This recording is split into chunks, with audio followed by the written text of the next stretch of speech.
tell you guys my life story, so I'm just going to hop right into it. I grew up in a Christian home, went to a Christian school, had great Christian parents, and I accepted God at the age of 6. That's not really my testimony, though. My testimony begins pretty much 2 years later. So I was 8 years old. My mom was diagnosed with Hodgkin's lymphoma. When my parents told me this, I didn't really know how to handle it. I was kind of young, so I didn't really understand it that much. But they told me she was going to be okay, it's treatable, so it wasn't that big of a deal, so I kind of just accepted it and took my parents' word for it and just kind of kept going about life. They ended up giving her one treatment instead of chemotherapy and radiation, and after that it didn't really work, so they had to hit her a couple more times with it and ended up giving her a stem cell transplant. And when we were going through this, I spent hours and hours in the hospital, just spending time with my mom, going up there, and I didn't really like it, just the feel of the hospital, the mood of it is sad and depressing, and just, the smell of the hospital kind of is bad too, but I went up there for my 13th birthday, and I remember this more than a lot of things, just because, 13, when you're little, 13th birthday is a big deal.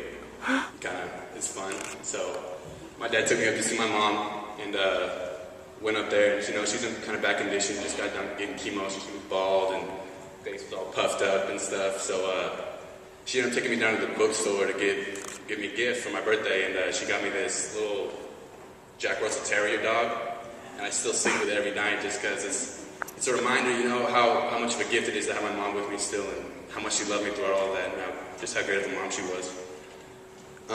So after all these treatments, the chemo and the radiation and the stem cell, they told us that she was healed, that it worked, the cancer was gone. So I actually was told this when I was in middle school, 2nd grade, not middle school, elementary school. My dad called me, got me out of school, we skipped, went out, got some burgers, celebrated for a couple of days, and just kind of went about our lives. Appreciated having my mom and stuff, but really didn't change our lives that much. So a few years went by, and my parents went in for a regular checkup. She was going to the doctor, every few months. And then it turned out later on that she had relapsed, and at that point, the doctors told my parents that there was nothing they could do. There was no more treatments because the cancer became immune to the treatment. So my parents had the tough job of having to sit me and my brother down. And I was 12 at the time. My brother was 14. I remember them coming home and sitting us down, and they had to tell us that my mom had 7 years to live. It's a really tough thing to hear when you're that old, because when you're 12, you understand death, you understand what that's all about, and to hear your mom has a certain amount of time to live is kind of a hard thing to hear. So I broke down. I was with my family. I just started crying and yelling and just holding my mom, and it was tough. All I could think about really was, my mom's not going to make it to see me graduate college. She's not going to be there at my wedding. She's not going to be able to see my kids grow up. And it was hard to think about all these things. And, when you're thinking about that, it's kind of hard to think about anything being good again, like hard to think about having fun again.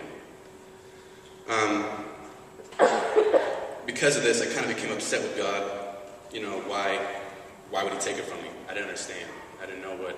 If you guys know my mom, she's the sweetest lady you'll ever know. She doesn't do anything but good, and it's hard to understand.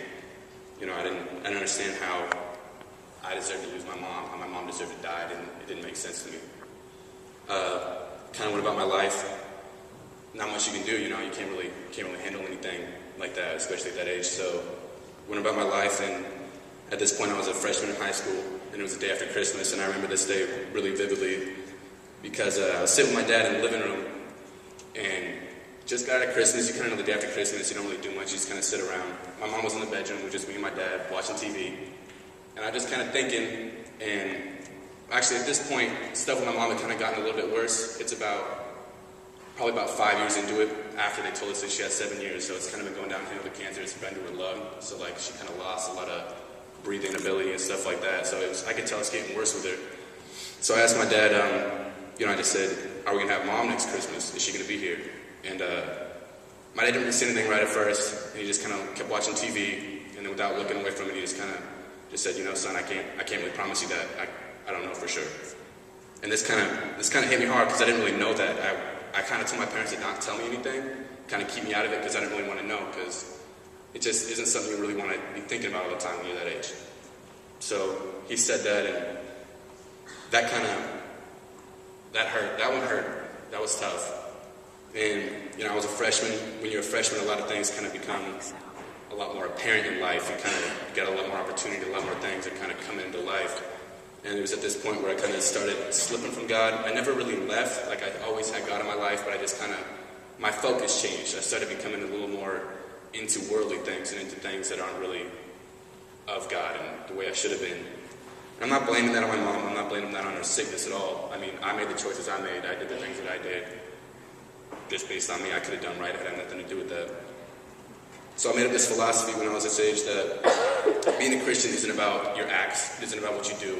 It's about your relationship with God, which I still hold true to this day. But, now I realize that if you really have a good relationship with God and you're really close with this guy that created the universe, he created us, he sent his son to die for us, wouldn't you want to do the good things to, honor him, to make him happy? And I didn't know that. I didn't think about that then. And I was just like, well, I love God. He doesn't really care. We're forgiven. It's not a big deal. But I just didn't really know that. So during this time, my mom had been getting a little bit worse, just kind of, slowly declining. Not enough to where you could just really, it was noticeable, but I could notice just because I knew her. And I could tell her getting weaker and stuff. And it was just, I hated having to see her like that. I hated having to see her break down, had to see the cancer just take over her when there was absolutely nothing that I could do. There's nothing I could do to help her. But then, the summer of my junior year, they told my parents that there's this new trial treatment. And this treatment, what it does is it focuses the chemo that she already had on the direct area. So it's this new thing. She was on the list to try it. They asked my parents if they wanted to. And they're like, yeah, we're willing to do anything at this point. We'll try it. And it was this time that God really stepped in my life and did a miracle and saved my mom. It cured her the cancer. She had 1 year left.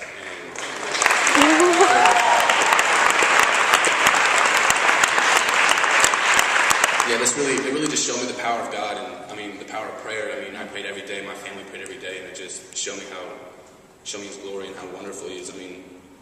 This hit me more than anything else and showed me that I should change. It showed me that I need to live my life for God, but I was still young. I was a junior, and I was still young and into all this other stuff, and it was I felt it inside, and I wanted to change, but it was I was so deep in who I was and who my reputation and how people saw me and stuff that it was just kind of hard, and I wasn't really strong enough to break from it at that point. We were happy. Time went by and we were enjoying life. I loved my mom. We were so happy to have her and stuff like that. And time came to choose a college. At this point, I always said that God was first, my first priority. Throughout my whole life, I always said, God, family, school. That's the way my priorities were built into me. That's where you're supposed to be. But really, your priorities are shown with your actions and with your thoughts. And my thoughts and actions were with other things. They were with basketball, then family, then school, then probably with God. With these priorities, I wanted to choose a college that was big. I wanted to go to a big university, play big basketball, live a life like that.